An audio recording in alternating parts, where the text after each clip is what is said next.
안녕하세요. 저는 대한민국에서 가정을 꾸리고 살아가며 상담사로 활동하고 있는 40대 주부입니다.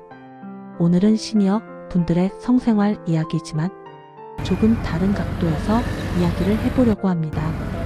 여러분, 중년 이후가 되면 이상하게 사람이 더 외로워집니다. 젊을 때보다 사람은 더 많은데 마음은 더 텅 빈 느낌, 만나고 오면 오히려 더 지치는 관계, 집에 돌아와서 괜히 한숨이 나오는 날들. 많은 분들이 이렇게 생각합니다. 나이가 드니까 원래 이런 거지. 이제 다 끝나가는 거지. 하지만 상담 현장에서 제가 분명히 말씀드릴 수 있는 것, 그게 아니라는 겁니다.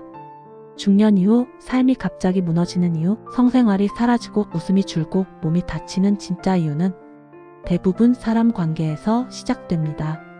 특히 중년 이후에도 아무 생각 없이 계속 만나는 친구, 그 친구가 여러분의 인생 후반전을 망가뜨리고 있을 수도 있습니다. 이 말이 불편하신 분일수록 오늘 이야기 끝까지 들어보셔야 합니다. 중년이 되면 사람 관계가 확실히 달라집니다. 젊을 때는 같이 고생하고 같이 웃고 같이 비교하면서 버텨내는 관계가 많습니다. 그런데 중년 이후에는 각자의 인생 속도가 완전히 달라집니다. 누군가는 건강을 잃고, 누군가는 배우자를 잃고, 누군가는 경제적 여유를 얻고, 누군가는 점점 움츠러듭니다. 이때 문제는 인생이 달라졌는데 사람 관계는 그대로 가져가려 한다는 겁니다. 그 결과가 뭘까요?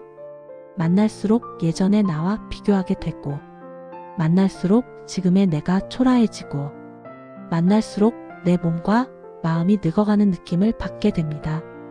제가 상담을 하면서 중년 이후 성생활이 무너진 분들께 공통적으로 드리는 질문이 있습니다.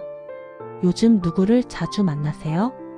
그러면 이런 대답이 돌아옵니다. 늘 만나던 그 친구요. 옛날부터 알던 사람이에요. 그래도 오래된 인연인데?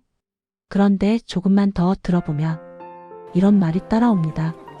만나면 늘 남편 욕이에요. 만나면 아픈 얘기뿐이에요. 만나고 오면 기운이 쭉 빠져요. 여러분, 이건 친구가 아닙니다. 이건 감정 배출구입니다.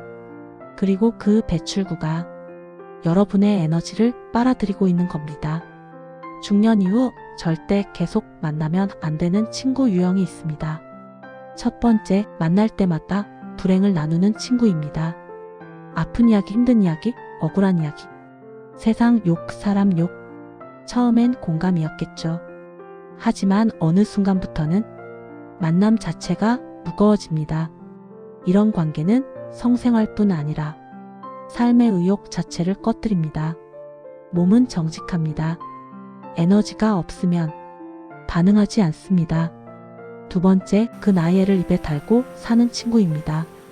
그 나이에 무슨 화장이야. 그 나이에 무슨 설렘이야. 이제 그런 건 내려놔야지. 이 말들은 조언이 아닙니다. 무의식적인 통제입니다. 이 말을 반복해서 듣다 보면 어느 순간 스스로를 이렇게 정의하게 됩니다. 나는 이제 끝났다. 이 나이에 이러면 안 된다. 그 순간부터 몸은 스스로 문을 닫습니다. 세 번째, 늘 비교하는 친구입니다. 남편 비교, 자식 비교, 경제력 비교, 건강 비교. 이 비교는 우열을 가리기 위한 게 아닙니다. 자기 불안을 달래기 위한 겁니다. 그런데 그 불안을 왜 내가 받아줘야 할까요?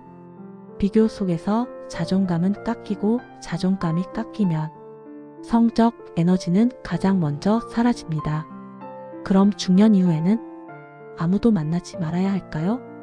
아닙니다. 오히려 더 신중하게 만나야 합니다. 중년 이후에 꼭 필요한 친구는 기준이 분명합니다. 첫 번째, 내 이야기를 평가하지 않는 사람입니다. 조언보다 경청을 해주는 사람, 답을 주기보다 그냥 들어주는 사람. 이런 관계 속에서 사람은 비로소 자기 자신으로 돌아옵니다. 두 번째, 아직 현재를 사는 사람입니다. 나의 이야기를 핑계로만 쓰지 않는 사람. 여전히 배우고 여전히 움직이고 여전히 웃는 사람. 이런 친구와 있으면 나도 아직 살아있구나 이 감각이 돌아옵니다. 이 감각은 성생활의 가장 중요한 출발점입니다. 세 번째, 혼자 있는 시간을 존중해주는 사람입니다. 자주 안 만난다고 섭섭해하지 않고 거리 둔다고 상처받지 않는 사람. 중년 이후에는 혼자 있는 시간도 회복의 일부입니다. 그걸 이해해주는 사람이 진짜 친구입니다. 여기서 아주 중요한 이야기를 하나 하겠습니다. 성생활은 기술의 문제가 아닙니다. 나이의 문제도 아닙니다. 성생활은 나 자신을 어떻게 느끼느냐의 문제입니다. 그리고 그 감각을 가장 먼저 망가뜨리는 게 바로 잘못된 인간관계입니다. 외로운 사람끼리만 모이면 외로움은 사라지지 않습니다. 더 깊어질 뿐입니다. 중년 이후 친구 관계는 정리가 필요합니다. 정리라고 해서 싸우라는 게 아닙니다. 끊으라는 것도 아닙니다. 다만 거리의 재조정입니다. 만나고 나서 내가 더 나답게 느껴지는지 아니면 더 작아지는지 이 질문 하나면 충분합니다. 중년 이후 사람을 줄이는 건 패배가 아닙니다. 오히려 지혜입니다. 잘못된 관계를 10명 유지하는 것보다 혼자 있는 평온한 시간 1시간이 훨씬 건강합니다. 여러분, 중년 이후의 친구는 외로움을 같이 푸는 사람이 아니라 에너지를 지켜주는 사람이어야 합니다. 그 사람이 여러분의 웃음을 살리고 몸을 살리고 삶의 감각을 다시 깨워줍니다. 나이가 들수록 사람을 더 신중하게 선택하세요. 그건 이기적인 게 아니라 여러분 인생 후반전을 지키는 가장 현실적인 방법입니다. 여러분은 지금 어떤 사람을 만나고 계신가요? 만나고 나서 조금 더 살아있는 느낌이 드시나요? 아니면 더 지쳐 계신가요? 이 질문을 오늘 하루만큼은 꼭 스스로에게 해보시길 바랍니다.